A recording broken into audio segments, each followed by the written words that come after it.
अस्सलाम वालेकुम everyone, welcome back to my channel learn and excel. आज का जो टॉपिक है वो है solution of quadratic equations by quadratic formula. तो सबसे पहले आपको ये पता होना चाहिए कि क्वाड्रेटिक इक्वेशन होती कौन सी है। जो क्वाड्रेटिक इक्वेशन की स्टैंडर्ड फॉर्म है जिससे हम क्वाड्रेटिक फार्मूला डिराइव करते हैं वो ये है। ये स्टैंडर्ड फॉर्म है क्वाड्रेटिक इक्वेशन की ax² plus bx plus c is equal to 0।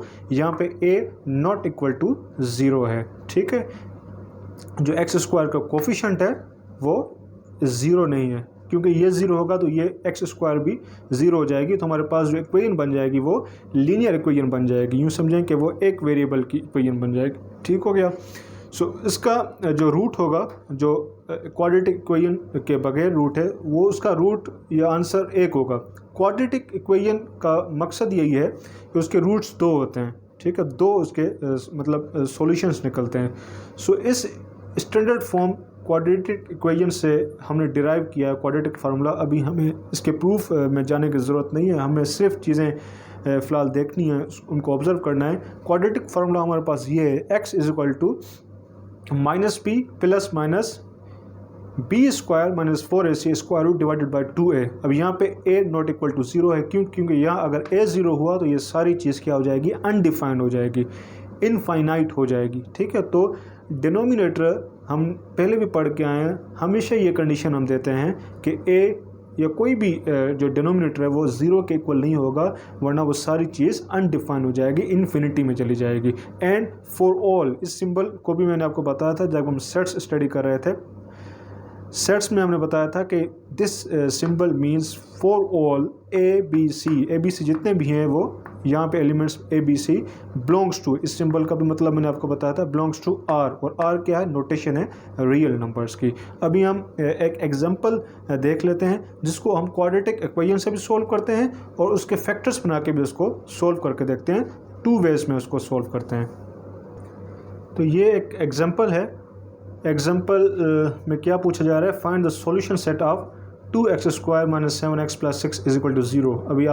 अभी मैंने स्टैंडर्ड फॉर्म क्वाड्रेटिक इक्वेशन की बताई, तो अगर आप उसको मैच करें इस इक्वेशन से तो this is also a quadratic equation. ठीक है, ax² plus bx plus c is equal to 0 वो स्टैंडर्ड फॉर्म थी। ये हमें एक क्वाड्रेटिक इक्वेशन दी गई है, इसका सॉल्यूशन हमें डिटरमाइन करना है, सॉल्यूशन सेट। तो इसके 2 तरीके हैं, फ़िलहाल क्वाड्रेटिक फार्मूला से देख लेते हैं। अब अमूमन इस तरह के क्वेश्चंस आ जाते हैं कि ये इक्वेशन है तो 4 ऑप्शंस दिए गए होंगे कि इसका सॉल्यूशन सेट क्या है।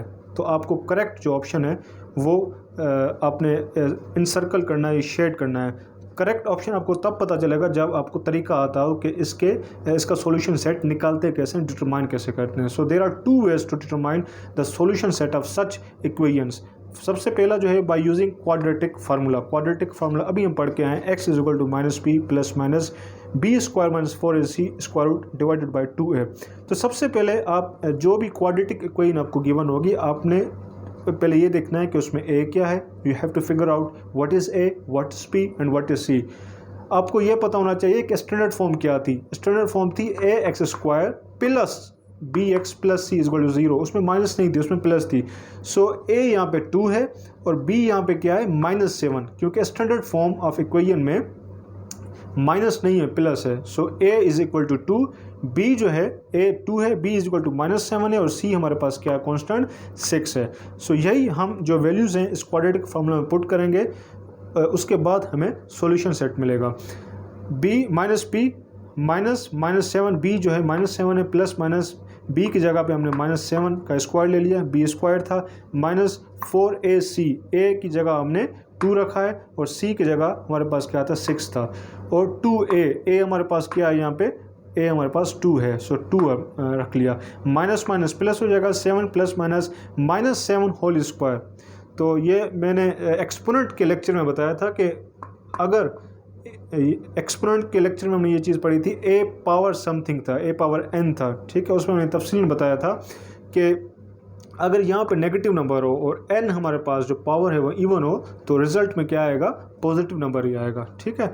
सो 49 माइनस 7 पावर 2 क्या हो जाएगा 49, 7 का स्क्वायर 49 हो जाएगा, minus 4 multiplied by 2 8, 8 multiply 6 48। So 49 minus 48 divided by 2 multiplied by 2 4 हो जाएगा। सो 7 वैसे के वैसा रहेगा, प्लस माइनस 49 माइनस 48 1 हो जाएगा। स्क्वायर रूट 1 क्या होता है 1 होता है, स्क्वायर रूट 1 का स्क्वायर रूट 1 होता है। सो अभी आप देख रहे हैं कि यहाँ पे दो वैल्यूज हमारे पास आएंगी, 7 प्लस माइनस 1, एक 7 प्लस 1 है, एक 7 माइनस 1 है। तो दोनों को सेपरेट करके हम देख लेते हैं। 7 plus 1 divided by 4 is equal to 8 divided by 4, 4 का टेबल 8 पर 2 टाइम्स आता है। तो सो एक वैल्यू हमारे पास आ गई 2। जैसे मैंने आपको बताया था कि क्वाड्रेटिक इक्वेशन में जो रूट्स आते हैं, जो सॉल्यूशन आते हैं, वो दो वैल्यूज़ होती हैं, ठीक है ना।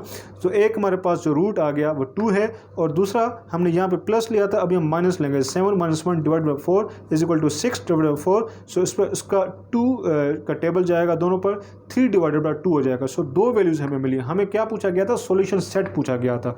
तो सॉल्यूशन सेट इसका क्या है 2, 3/2। तो अगर इस तरह का क्वेश्चन आता है कि ये इक्वेशन है, तो सही वाला जो करेक्ट सॉल्यूशन सेट है इसका वो कौन सा है, 4 ऑप्शंस में थे। अगर तो वो ये है तो इसका मतलब यही उसका सॉल्यूशन सेट है, और ये उसका तरीका है सॉल्यूशन सेट को डिटरमाइन करने का। अब हम चलते हैं इसके दूसरे वे की तरफ कि दूसरे तरीके से हम कैसे सॉल्यूशन सेट निकाल सकते हैं। जो दूसरा तरीका है इसका, इस इक्वेशन, इस क्वाड्रेटिक इक्वेशन को इसका क्वाड्रेटिक इक्वेशन का सॉल्यूशन सेट मालूम करने का, वो है फैक्टराइजेशन। अब फैक्टराइजेशन, ये इसका मतलब है फैक्टर्स निकालेंगे हम इस इक्वेशन के। ये है थोड़ा ट्रिकी है, लेकिन अगर आपको ये आ जाए तो इट्स वेरी इंटरेस्टिंग, ठीक है। ये क्वाड्रेटिक इक्वेशन, क्वाड्रेटिक फार्मूला से डिटरमाइन करने से भी ज़्यादा ये क्विक आपको आंसर देगा। इसमें टाइम आपका कम होगा, क्योंकि आपको पता है कि MCQs वाले क्वेश्चन में, कोई पेपर में टाइम का काफ़ी इशू होता है। 100 क्वेश्चंस आपको 100 मिनट्स में करने हैं। इट मीन्स 1 क्वेश्चन पर 1 मिनट, एवरेज जो है आपका 1 मिनट लगेगा। सो ये हमारे पास इक्वेशन है 2x² - 7x + 6 = 0। अब इसके फैक्टर्स कैसे बनाएंगे, फैक्टराइजेशन का प्रोसेस इस पर कैसे लगेगा। आपने क्या करना है कि जो एक्सट्रीम वाले नंबर्स हैं, ये कोफिशिएंट इसका x² का और कांस्टेंट, इन दोनों को मल्टीप्लाई करना है। 2 × 6 क्या आ गया 12। When you multiply the coefficient of x² with constant you get this number 12 in this case, in this equation, ठीक है। तो अभी आपने क्या करना है कि अभी आपने ऐसे दो फैक्टर्स निकालने हैं जिनको आप मल्टीप्लाई करें तो 12 आए, और अगर आप उसको ऐड या सब्ट्रैक्ट करें तो आपके पास -7x आए। Is it interesting. तो 2, 6, 12 आए, ठीक है। आप दो फैक्टर्स इसके देखेंगे -7x के दोनों को मल्टीप्लाई करें तो 12 आए, और ऐड या सब्ट्रैक्ट करें तो -7x आए। तो -7x के क्या फैक्टर्स बनेंगे, -4x - 3। अब देखें 4 और 3 को मल्टीप्लाई करें 12 आएगा, ठीक है। 4 और 3 को मल्टीप्लाई करें 12 आएगा, और अगर इन दोनों को ऐड करें -4 - 3 -7x आएगा। सो ये दो मेरे पास फैक्टर्स हैं जो कि इस इक्वेशन को फुलफिल करते हैं, ठीक है। तो बाय फैक्टराइजेशन क्या है, 2x² - 7x + 6 = 0। 2x² - 7x की जगह मैंने क्या डाल दिया, -4x - 3x। अब ये बनता -7x ही है, -7x ही बनता, मतलब इक्वेशन में मैंने कोई रूल नहीं तोड़ा इसका, ठीक है। -7x को जस्ट मैंने इसके फैक्टर्स बना दिए, इसको डिवाइड कर दिया, ब्रेक कर दिया है। -4x - 3x + 6 = 0। अभी ये फैक्टर्स आपने रखने भी इस तरह हैं कि इस जो कोफिशिएंट x का उसका टेबल इस नंबर पे जा सके और इसका टेबल इस पे जा सके। अब मैंने ये नहीं किया कि -3x - 4x कर दिया हो, आंसर फिर भी -7x आना था, लेकिन मैंने इस अरेंजमेंट में रखा है कि इस चीज़ का टेबल इस पे जाए ताकि हमें कॉमन फैक्टर्स मिल सकें, ठीक है ना। फैक्टराइजेशन का मकसद ही है कि हमें कॉमन फैक्टर्स मिल सकें। सो 2x² - 4x - 3x + 6 = 0।